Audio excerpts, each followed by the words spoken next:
ओ भाई नू आमंत्रण घेऊन दिलंय. ये भाऊ कसलं आमंत्रण रे बाबा. अहो तिट्यावर दुकान काढते ना, उद्या उद्घाटनात तुमका येऊ खया. दुकान काढतस अभिनंदन अभिनंदन. काहीतरी जोडण्यापेक्षा दुकान काढतस हे अगदी योग्य असा बघ. काहीतरी काम करू घ्या माणसं.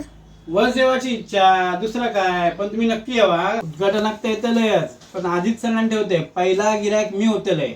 ऍडव्हान्स पेमेंट आधीच काय घेऊन जा. मग हे तुमका मी डिस्काउंट देतलंय. खाऊची गोष्ट हा पहिला गिरायक होणं म्हणजे. मेहरबानी तुझी बाबा. पहिलो नंबर माझो, पण मेरा दुकान हा तरी कसला. जयराम श्रीराम जयराम श्रीराम जयराम श्रीराम. कळला बघा बघूया. माहितीये समान. हा बरोबर ओळखलास. तुम्ही पहिला गिरायक. मी खांदो देतेलाय अगदी फ्री मध्ये बघा. आंब्याच्या झाडावर येल गेली तुझ्या बापाची जिती. औषध दगड तुझ्या माका गिरायक करतस. तुझ्या बापाशी पोचव पहिलो. झाला त्याला क्लास. हा